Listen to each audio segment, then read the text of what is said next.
அடுத்து எந்த புரோக்கரை தேர்ந்தெடுக்கலாம், எந்த புரோக்கர் இந்தியாவை எவ்வளவு சீக்கிரம் வித்துட்டு போறது அப்படிங்கிறது போட்டி. எங்க இஸ்லாமியர்களை தீவிரவாதி என்று சட்டசபைக்கு சொன்ன அந்த தமிழக துறை கருணாநிதி திமுக புடிங்கி நட்டது என்ன? ஆட்சிக்கு வந்த உடனே பெட்ரோல் டீசல் விலையை குறைச்சு 75 ரூபாய்க்கும் டீசல் 65 ரூபாய்க்கு கொடுத்துருவேன். நான் ஆட்சிக்கு வந்தா பால் கையா பிரிச்சு அது கயிறு வெட்டி எடுத்து வாய வச்சிருவேன்னு சொன்னாரு. இதுதான் சத்தியமா?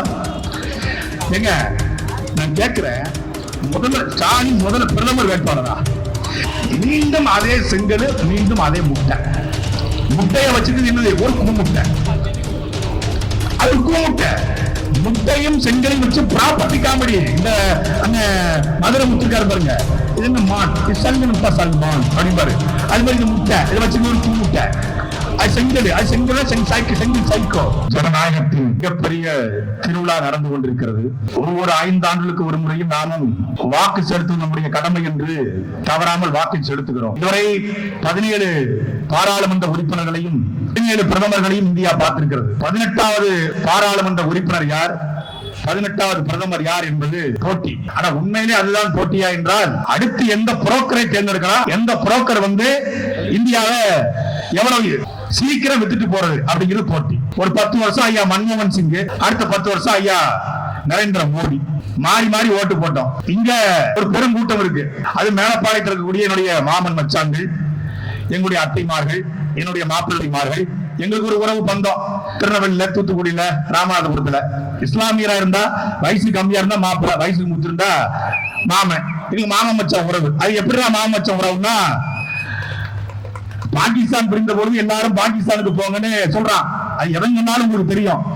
அப்படி பாகிஸ்தான் போகணும்னா இங்க இருந்து நாங்க எல்லாரும் அடிப்போம் சொல்றான்.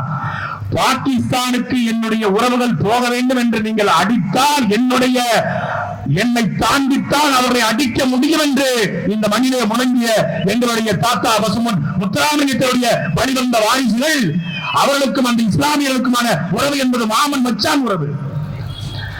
ஆனா மேலப்பாளையத்திற்கு கூடிய எங்களுடைய சொந்தங்கள் எப்படின்னா, யார் நமக்கானவன், யார் நமக்கு உண்மையை நிற்பா, யார் நம்ம நண்ப, யார் நம்ம துரோகி அப்படின்னு தெரியாது. கண்ணை மூடிட்டு தான் வேட்பாளர் அந்த வாக்குச்சாவடியில போறது. அதுல 40 சின்ன இருக்கும். அதான் விட்டு உதயசூரியன் எந்த இடத்துல இருக்கும் அதை மட்டும் சொல்லு, பாயிண்ட்டுக்கு வா. 7வது சின்னம் அந்த மைக்கு அதை விடு, 9வது சின்னம் அவன் உதயசூரியன். எங்க ஏற்கனவே இருந்த எம்பி தாங்க கல்குவாரியை பூரா அறுத்து விட்டுருக்காரு, அதை விடுப்பா. எங்க மலையை பூரா வித்துட்டாருங்க, மண்ணை பூரா அதை விடுங்க. எங்க சிஏ எம்பிஆர் என்ஆர்சி கையெழுத்து போட்டு கொடுத்தது அவங்க தாங்க, அதை விடுங்க. எங்க என்னையாவுக்கு அனுமதி கொடுத்தது அவங்க தாங்க, கேரளாவில் கூட அலுவலகம் இங்க அலுவலகம் இருக்குங்க, அதை விடுங்க. அதெல்லாம் பிரச்சனை கிடையாது. எங்க இஸ்லாமியர்களை தீவிரவாதி என்று சட்டசபைக்கு சொன்ன அந்த தமிழக துறை கருணாநிதி பரவாயில்லைங்க. அங்கே கோயம்புத்தூர் இஸ்லாமியர்களை தூக்கி சிறையில போட்டு 22 ஆண்டுகள் உள்ள வச்சபோது திமுக தாங்க, பரவாயில்லைங்க. இன்றைக்கு வரைக்கும் இஸ்லாமியர்களை வெளியே விடக்கூடாது, விட்டால் இந்துக்களுக்கு ஆபத்து என்று உச்சநீதிமன்றம் வரைக்கும் செல்வது திமுக தான், பரவாயில்லைங்க. என்னதான் செஞ்சாலும் 21 பாராளுமன்ற உறுப்பினர்களில் திமுக நிற்கிற தொகுதிகளில் ஒரு மாநில இஸ்லாமியருக்கு கூட சீட்டு கொடுக்காமல் திமுக பழிவாங்கிறது, பரவாயில்ல. கோயம்புத்தூர்ல அண்ணாமலைக்கு பதிலாக டம்மி வேட்பாளரை திமுக போடுறது, பரவாயில்ல. ஆனாலும் நாங்க உதயசூரியன்ல தான் போடுவோம் சொல்லி 2019 நான் நின்ற பொழுது எங்களுக்கு மேலப்பாளையத்துல 60 ஓட்டு. 2021 நான் நின்றபோது மேலப்பாளையத்துல 1080 ஓட்டு. 67,000 ஓட்டுல 66,000 ஓட்டுகளை திமுகவுக்கு போட்டியில திமுக புடிங்கி நட்டது என்ன? என் கேள்விக்கு நாணமுள்ள இஸ்லாமியர் ஒருத்தரால் பதில் சொல்லணும். அழைப்புக்கால் பாங்கோடி கேட்கிறது, என்ன கேட்கிறது? சத்தியத்தின் பக்கம் பாருங்கள், வெற்றியின் பக்கம் பாருங்கள் என்று அழைக்கிறது.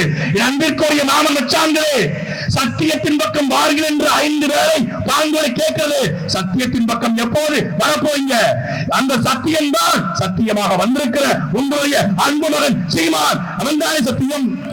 அந்த சத்தியத்தின் பக்கம் வராமல் நான் ஆட்சிக்கு வந்தா 500 ரூபாய் கேஸ் சிலிண்டர் ஆக்கிடுவேன். ஆக நாங்க அந்த வகையில நாங்க ஆட்சிக்கு வந்த உடனே பெட்ரோல் டீசல் விலையை குறைச்சு 75 ரூபாய்க்கும் டீசல் 65 ரூபாய்க்கு கொடுத்துருவேன். நான் ஆட்சிக்கு வந்தா பால் தயிரா திரிச்சு அது தயிர வெட்டி எடுத்து வெயில வெட்டை எடுத்து வாய வச்சிருவேன்னு சொல்றாரு. இதுதான் சத்தியமா? ஏங்க நான் கேட்கிறேன், முதல்ல ஸ்டாலின் பிரதமர் வேட்பாளரா? நீ பிரதமர் வேட்பாளர் கிடையாது. நீ உள்ளூர் ஓனானே பிடிக்க முடியாது. வெளிநாட்டுல போய் வந்து என்ன பிடிக்க முடியா? ஆமா பிடிக்க முடியா? நீ உன்னால தமிழ்நாடு தாண்டி உன்னால் அரசியல் செய்ய முடியாது. மத்திய காங்கிரஸ் கூட்டணி செத்து போய்விட்டது. அப்புறம் எந்த அடிப்படையில் நீங்கள் கேஸ் சிலிண்டர் விலையை குறைப்பீர்கள்? எப்படி பெட்ரோல் டீசல் விலையை குறைப்பீர்கள்? எப்படி நீட் தேர்வை ரத்து செய்வீர்கள்? எப்படி சிஏ என்பிஆர் என்ஆர்சி ரத்து செய்வீர்கள்? செய்தீர்களா? ஏற்கனவே வந்தீங்களே. இல்ல என்ன சொல்றாங்கன்னா, பெரும்பான்மையோடு எங்களை 40 தொகுதியிலும் வெல்ல வைத்தீர்கள் என்றால் எங்களால் எல்லாவற்றையும் சாத்தியப்படுத்த முடியும். போன முறை எவ்வளவு வென்றீங்க? 39. 39 உங்களுக்கு பெரும்பான்மை இல்ல, 40 தான் பெரும்பான்மை. ஒரு சீட்டு குறைஞ்சிருச்சா? அந்த ஒண்ணு கிடைச்சிருந்துச்சுங்க அப்படியே வந்து எல்லாத்தையும் பண்ணிருப்பாங்களாம்.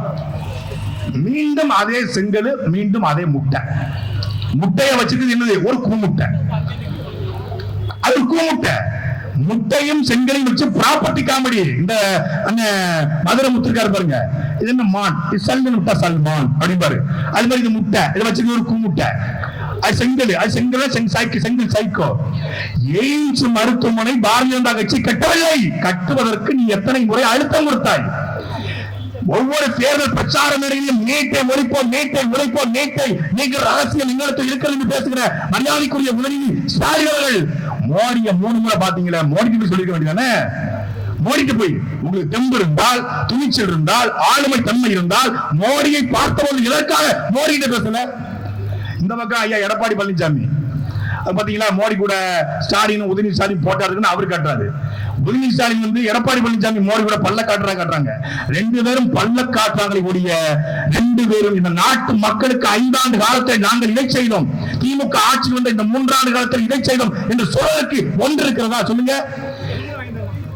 67,000 வாக்களை வைத்திருக்கிற மேலப்பாளையம் கண்ணம் மூடிக்கிட்டு போடும் என்ற நம்பிக்கையில தான் அவன் 21 பாராளுமன்றத்தில் ஒரு சீட்டு கூட உங்களுக்கு கொடுக்காம ஏமாத்துறான். ஆனால் தமிழ்நாட்டிலேயே ஒரு அரசியல் கட்சி எனக்கு ஓட்டு போட்டாலும் போடாவிட்டாலும் பரவாயில்லை, இஸ்லாமியன் என் சொந்த ரத்தம் என்று 2 இஸ்லாமியருக்கு சீட்டு கொடுத்த ஒரே கட்சி அது நாம் தமிழர் கட்சி மட்டும்தான். இப்படி காட்டுங்க. அதிமுக, காங்கிரஸ், திமுக காட்டு. ஒரு கோட்டு காட்டு. சிஏ என்பிஆர் என்ஆர்சி கூட்டங்கள்ல 30 கூட்டங்களில் கலந்து கொண்டு இந்தியாவிலே தேசிய பாதுகாப்பு சட்டத்திலே வழக்கு வாங்கிய ஒரே தலைவன் எங்களுடைய சந்திரன் சீமான். அவன் தான் உங்களுக்கு பாஜகவுடைய ஈட்டிமா? அவன் தான் பாஜகவுடைய கைகூலியா? சொல்லுங்க. இந்தியாவில் எந்த கட்சியின் தலைவன் மோடி ஒரு இன்டர்நேஷனல் போக்கர், ஸ்டாலின் ஒரு தமிழ்நாட்டு போக்கர் என்று சொல்கிற ஒரு தலைவனை காட்டுங்கள். அவன் தான் உங்களுக்கு பாஜகவுடைய பீட்டிமா? அவன் தான் பாஜகவுடைய கைகூலியா? உங்களுக்கு சொல்லுங்க. இந்த முன்னணிக்கு எதிராக வீரத்தமிழர் முன்னணி ஆரம்பித்து உனக்கு ஜெய் ஸ்ரீராம் என்றால் எனக்கு வெற்றி ராமனா வீரராமனா என்று முழங்குகிற ஒரு தலைவன் தான் உங்களுக்கு பாஜகவுடைய பீட்டிமா? சொல்லுங்க.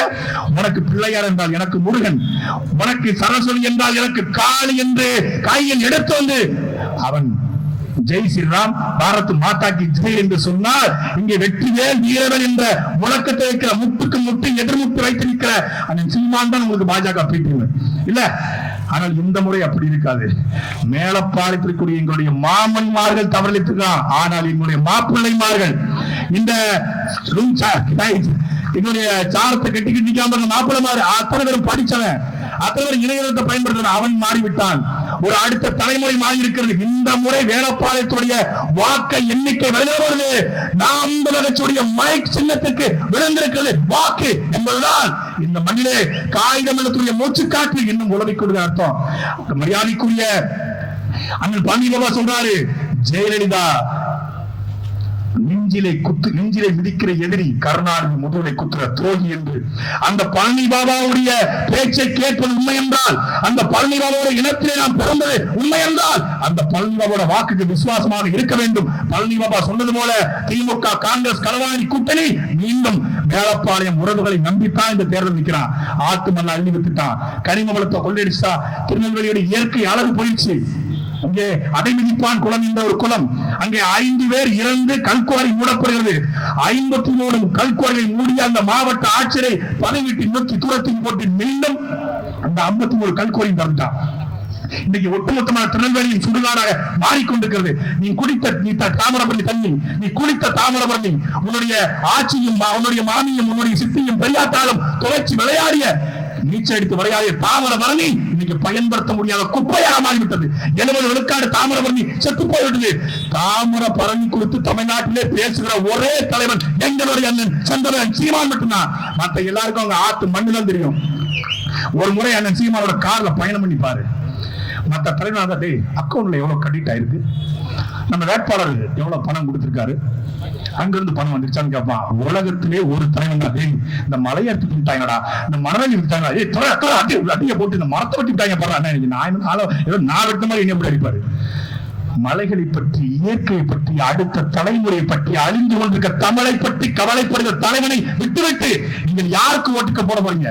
விஜயகாந்த் இறந்த போது எல்லாரும் சொன்னாங்க நல்லவரை விட்டுட்டோம், நல்லவரை விட்டுட்டோம், நல்லவரை விட்டுட்டோம். ஒரு நல்லவரை விட்டு விட்டீர்கள், இருக்கிற ஒரு நல்லவனை விட்டு விடாதீர்கள். அந்த நல்லவன் தான் உங்களுக்காக உழைக்க வந்திருக்கிற, உங்களுக்காக 11 ஆண்டு காலம் எல்லா பிரச்சனைக்கும் குரல் அந்த செந்தரன் சீமானுடைய காலத்தை வெளிப்படுத்த இந்த திருநெல்வேலி பாராளுமன்ற தொகுதியை போட்டியிட மரியாதைக்குரிய அக்கா சத்யா அவர்களுக்கு மைக், இந்த மைக் உண்மைக்கு, நேர்மைக்கு, சந்திரன் சீமானுடைய செழுமைக்கு, தமிழ் புலமைக்கு எடுத்துக்காட்டாக விளங்கும் மைக். இந்த மைக்கிலே குற்றங்கள் முத்திரை நாம் வெளியிடப்போவது முத்திரை.